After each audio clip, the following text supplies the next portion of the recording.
Hello friends, आज हम बात करेंगे आशीष कचोले जी के पोर्टफोलियो के बारे में। मैं पिछले वीक पूरे सप्ताह से आशीष कचोले जी के पोर्टफोलियो को देख रहा था कि वो कैसे इन्वेस्टमेंट करते हैं, कैसे उन्होंने पैसे कमाए हैं। आज उनका पोर्टफोलियो है जो 1787 करोड़ का पोर्टफोलियो है। 19 अक्टूबर 2021 तक उनका पोर्टफोलियो 1787 करोड़ का था। तो मैं जितने भी बड़े इन्वेस्टर हैं उनके पोर्टफोलियो देखता रहता हूँ, रिव्यू करता रहता हूँ कि वो कहाँ इन्वेस्टमेंट कर रहे हैं और वो कैसे पैसे कमाते हैं। ये आज नहीं, काफ़ी सालों से मैं देखता आ रहा हूँ। तो अभी पिछले एक वीक से मैं आशीष कचोले जी का पोर्टफोलियो देख रहा था कि वो कहाँ पर इन्वेस्टमेंट कर रहे हैं। तो ये जो मैं साइड में जो पिक्चर्स आ रहे हैं, ये जो उन्होंने पहले इन्वेस्टमेंट किया था और अब उन्होंने कितना उनका पैसा बन गया है। ये जो 2-4 कंपनियां मैं आपको दिखा रहा हूँ, ये इसलिए दिखा रहा हूँ कि वो एक वैल्यू इन्वेस्टर हैं और जब उन्होंने पैसा लगाया था वहाँ से लेके और अब तक उन्होंने कितने पैसे कमाए हैं। तो पिछले एक वीक से मैं सभी कंपनियों को देखता आ रहा हूँ कि उन्होंने कैसे वेल्थ क्रिएट की है। तो अभी उन्होंने रिसेंटली 10 से 15 कंपनियों में, अभी 3 से 4 क्वार्टर पहले 10 से 15 कंपनियों में उन्होंने होल्डिंग बनाई है।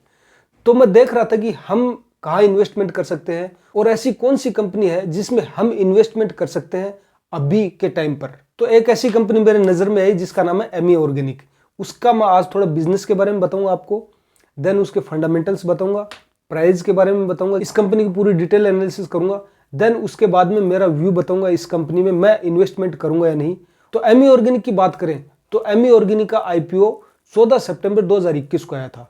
आशीष कचोले जी की इसमें 1.35% होल्डिंग है।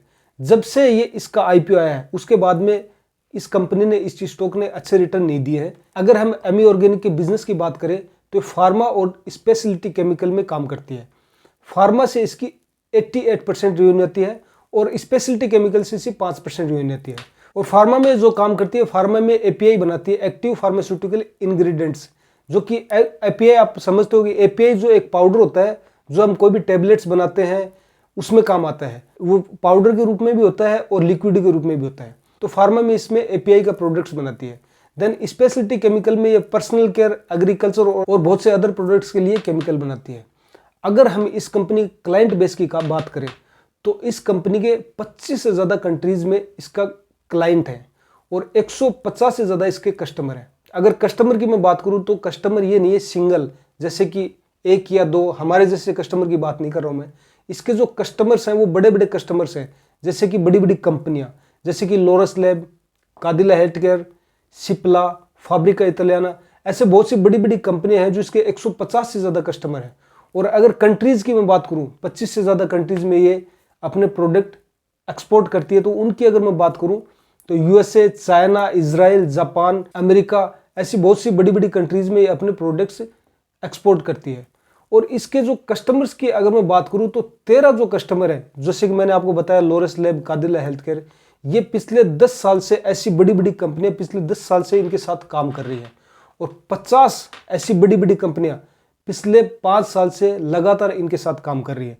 तो इनका क्लाइंट बेस है बहुत ही मजबूत है। अगर प्रोडक्ट पोर्टफोलियो की मैं बात करूं तो FY19 में इनके 425 प्रोडक्ट थे, जो कि अभी बढ़कर इन्होंने FY21 तक 450 प्रोडक्ट हो गए हैं, जो कि अभी ये रिसर्च और डेवलपमेंट के थ्रू नए नए प्रोडक्ट्स और बनाते जा रहे हैं। उसके लिए ये नए नए एक्विजिशंस करते जा रहे हैं। जैसे कि मार्च 2021 में इन्होंने गुजरात ऑर्गेनिक नाम की एक कंपनी, उसको अक्वायर किया था। उसको 103 करोड़ रुपए में इन्होंने एक्वायर किया था। इन्होंने जो एक्वायर किया था वो स्पेशलिटी केमिकल के बिजनेस के लिए एक्वायर किया। उसमें product personal care, agriculture, preservatives, इस तरीके के प्रोडक्ट्स ये उनके लिए बनाएंगे। कंपनी की अगर मैं बैलेंस शीट की बात करूं तो कंपनी की मार्केट कैप 3525 करोड़ रुपए है। कंपनी की पी वैल्यूएशंस की बात करूं तो 65 की कंपनी की पी है और इंडस्ट्री की पी है 21 की, जो कि अभी कंपनी की पी महंगी चल रही है क्योंकि ये अभी जो कंपनी अभी लिस्ट हुई है मार्केट में। और आपको पता है जो भी आईपीओ आ रहे हैं वो महंगे होते हैं। हम इस कंपनी को फ्यूचर को देख के इन्वेस्टमेंट करेंगे और ये कंपनी में आशीष कचोले जी ने क्यों इन्वेस्टमेंट किया है इसके बारे में हम थोड़ा जानने की कोशिश कर रहे हैं। ROC 32% है, ROE 40% है, ROIC 19% है, डेट टू इक्विटी रेशियो 0 है, डेट इस कंपनी में है नहीं। कंपनी की सेल्स ग्रोथ है वो 22% से बढ़ती आ रही है और प्रॉफिट ग्रोथ है वो 43% से बढ़ता आ रहा है। तो कंपनी की जो प्रॉफिट और सेल्स ग्रोथ है वो अच्छी ग्रोथ से बढ़ते आ रहे हैं। और अगर कंपनी की प्राइस की बात करूँ, कंपनी के प्राइस समथिंग 970 के लगभग चल रहे हैं। रिटर्न इस कंपनी ने अभी तक फ्लैट दिया है, क्योंकि जब से ये लिस्ट हुई तब से अच्छे रिटर्न नहीं दिए। इसी कारण मैंने इस कंपनी के एनालिसिस किया है, क्योंकि और जितनी भी आशीष कचोले जी की कंपनी है वो सभी ऊपर बहुत ज़्यादा रिटर्न दे चुकी है। तो इस कारण मैं उनको रडार पे नहीं लेके आया। मैंने आपको पहले भी दिखाया कि आशीष कचोले जिसमें इन्वेस्टमेंट करते हैं वो काफ़ी सालों तक रखते हैं और कितने रिटर्न उन कंपनियों ने दिए हैं। तो ये कंपनी में मेरा जो एनालिसिस करने का मकसद यही है कि ये अभी नई कंपनी है, पिछले क्वार्टर में इन्होंने होल्डिंग बनाई है। तो इस कंपनी को लॉन्ग टर्म के लिए हम अगर रखते हैं तो आगे ये हमें अच्छा रिटर्न दे सकती है क्या। अगर फ्यूचर की बात करें तो एपीआई, फार्मा में एपीआई बिजनेस और स्पेशलिटी केमिकल दोनों में 7 से 8% की 2028 तक 7 से 8% की ग्रोथ रेट से दोनों बिजनेस बढ़ेंगे। और ये कंपनी अच्छे एक्विजिशंस करती जा रही है और अच्छा इनका प्रोडक्ट पोर्टफोलियो है। तो इस कारण से आशीष कचोलिया जी ने इसमें इन्वेस्टमेंट किया है। इस कंपनी की जो एनालिसिस में कर रहा हूँ, इसकी कंपनी के एनालिसिस में लॉन्ग टर्म के लिए कर रहा हूँ। ये जो भी बड़े इन्वेस्टर होते हैं लॉन्ग टर्म के लिए इन्वेस्टमेंट करते हैं, और ये किसी भी कंपनी में इन्वेस्टमेंट करते हैं तो ये साल 2 साल की नहीं करते या कोई डबल के लिए नहीं करते, ये करते हैं 10 से 20%, 10 से 20 गुना पैसे बनाने के लिए।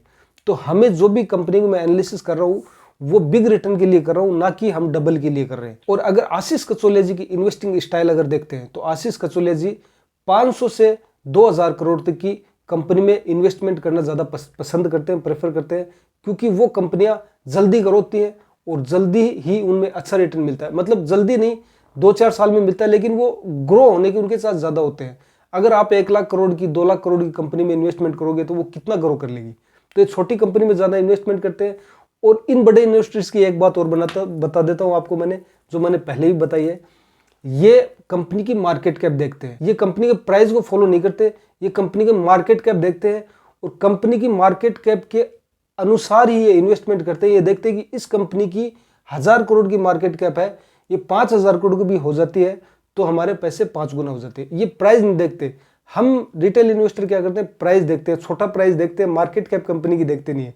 एक जैसे बहुत ही बड़ी कंपनी है, उसके प्राइस छोटा होता है, तो वो अगर उसकी मार्केट कैप 1 लाख करोड़ की है और प्राइस 10 रुपए का है तो वो कंपनी, हम ये सोचते हैं कि 100 रुपए का बहुत जल्दी हो जाएगा, लेकिन हमें ये सोचने की जरूरत है कि वो 1 लाख करोड़ की मार्केट है, उसको 100 रुपए का प्राइस होने के लिए उसको 10 लाख करोड़ की मार्केट कैप होना पड़ेगा, तब जाकर वो हमारे पैसे 10 गुना होंगे। तो मैं इस कंपनी में इन्वेस्टमेंट करूंगा नहीं। मैं इस कंपनी को अभी वॉच लिस्ट में डाल लिया है, इसकी पूरी डिटेल एनालिसिस कर लिया है, इसको वॉच लिस्ट में डाल लिया है। जब ये कंपनी अच्छा परफॉर्म करना स्टार्ट करेगी, अभी अच्छा परफॉर्म कर रही है, इसके रिजल्ट अच्छे आ रहे हैं, जब इसके प्राइस में एक्शन आएगा और इसके जो सेल्स ग्रोथ, प्रॉफिट ग्रोथ और ज़्यादा बढ़ना स्टार्ट करेंगे, तब मैं इसमें मेरी होल्डिंग बनाऊंगा। अभी इस टाइम के लिए मैं इसमें मेरी कोई होल्डिंग नहीं बना रहा हूँ। आप अगर इसमें इन्वेस्टमेंट करते हैं तो अपनी रिसर्च करें।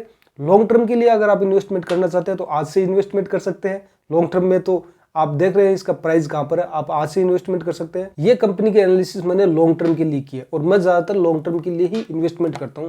और ये वीडियो स्टडी पर्पज से बनाया गया है, आप अपनी रिसर्च करें, उसके बाद में ही इन्वेस्टमेंट करें। वीडियो आपको अच्छा लगा है तो लाइक करें, शेयर करें, सब्सक्राइब करें।